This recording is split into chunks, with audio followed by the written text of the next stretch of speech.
ah gamitin or itan. Tapos ka na?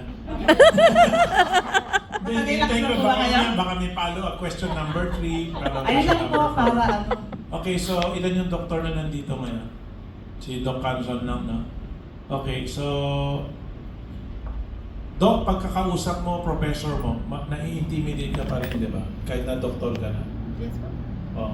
Nothing is higher than a professor. Nothing is higher than a teacher. You need to understand that. Tama? As a teacher, what is the source of your confidence? Walang alam yung estudyante. Tama? Okay? The doctor might know about medicine. He might know about the parts of the body. Wala naman siya alam tungkol sa marketing plan.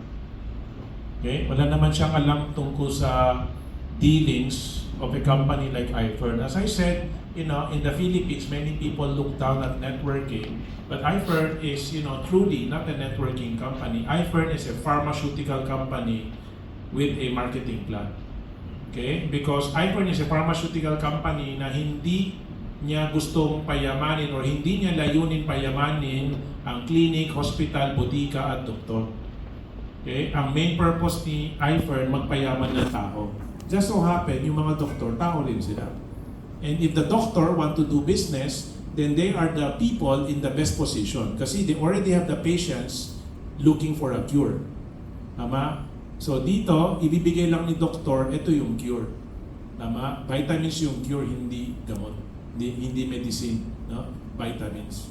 Tapos, syempre, instead of butika yung kikita, instead of hospital yung kikita, si doktor yung kikita. Yun na yung ginagawa namin. We are just bypassing the pharmaceutical company and giving directly to the doctor. In your case, ikaw na nagsabi, magaling ako magsalita, dati ako professor, top 8 ako, di ba? I can talk to anybody, you have all, everything. You come up on stage, you have all of the confidence necessary. Okay? You know how to tell a good story. This is the second time I heard the story about Junior. Okay? The first time sa office ko. And it still sounds good hearing it for the second time.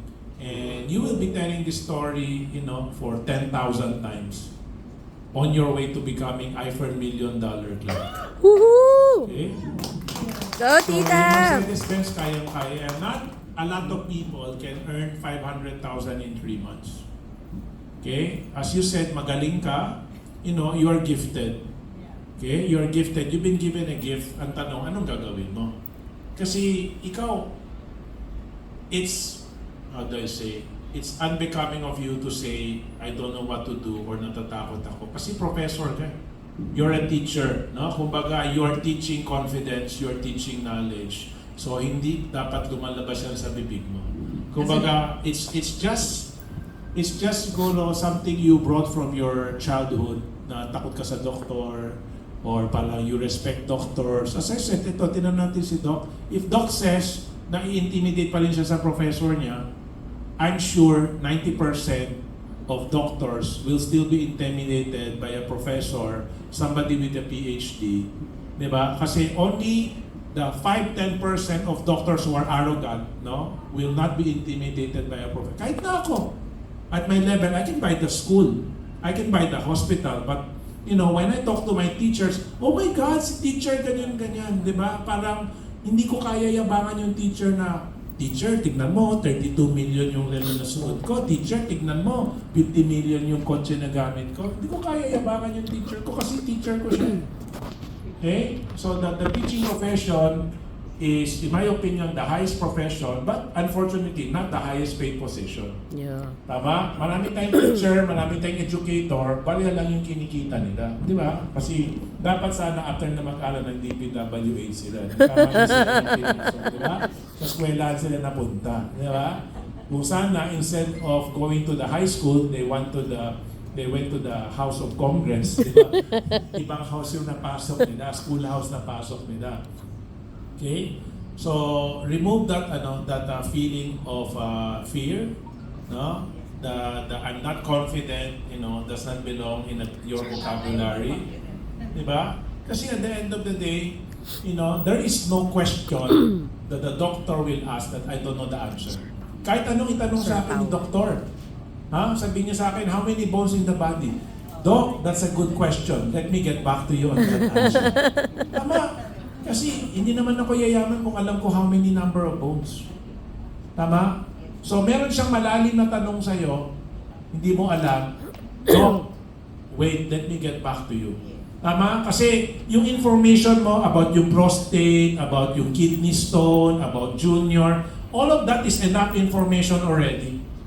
Kasi yung mga senior na nandito, sino hindi pa nakatry ng iFern products, can you raise your hands?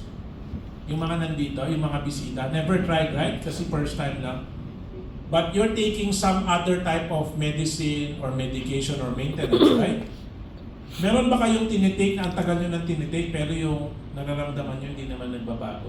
Diba? You just faithfully take it kasi utos ng doktor. Tama? Yes. I will tell you, and maybe Dr. Carlson can help me. Dapat pag binigyan ka ng gamot, dapat giginhawa yung pakiramdam mo. Tama? Dapat mababawasan yung bigat, mababawasan yung kirot. Tama? Mababawasan yung pagmamanhid, di ba? Mababawasan yung sakit. Kung hindi siya na mabawasan, obviously it's not working. Pero because of your faith in the doctor, because of your faith in the medicine, you just continue to take it. Kaya yung mga nag-vitamins ng iFern na mga senior, ganyan, normal lang yung testimony mo. Si Junior, bumamon, nawala yung ganyan, nawala yung bukol, di ba? I mean, yung cancer meron. The other day may nag-sharing dito, Fernsey pa lang, no? When we started Fernsey, we had only one product. And, fortunately, she was part of the Fernsey Foundation. We have 100 cancer patients. 6 months to live. After 9 years, buhay pa. Ganon yung testimony namin. Pero ang tataas ng dosage. Yung nag-sharing dito, 30. 100 capsules a day siya, Fernsey. 25 capsules 4 times a day to beat her cancer. Tapos sabi niya, senior na siya, di ba? Sabi niya, nag-menstruation daw siya, kulay puti. Yung pala, after ng check-up, wala na daw yung cancer niya. Grabe. Okay? So at the end of the day, you don't need to understand the scientific process and the names and the whatnot. You're a senior. Tama? Papunta pa lang kami, pabalik na kayo. Diba? Same as yesterday, I have a 9-minute testimony from our 76 years old mini lady number 76. Nanay 76 years old, naka Mini Cooper. From wheelchair to Mini Cooper. Diba? Everything that comes out of her mouth is gold. Diba? Sabi niya, anong kwenta ng pag-asa pag walang action? Kailangan may action, kung hindi walang kwenta yung pag-asa. No, so lahat, she moved the audience to tears and she herself, umiyak siya after. Sabi niya, ayaw ko na kasi matandaan yung nakaraan. Sabi niya, I got married at 16 kasi pinilit ako ng nanay ko kasi hirap na hirap kami sa buhay. No, nakatira kami sa bundok, I had 6 children. Tapos yung mister ko, sakitin, namatay. In order, to help the family survive, she got married again. And then the husband died again. Diba? Pero ngayon, yung number 1 daughter niya na scholar, may 83 na delivery truck. Tapos iFern Mini Lady. Okay? Ruel, pakita mo nga yung video, mabilis lang.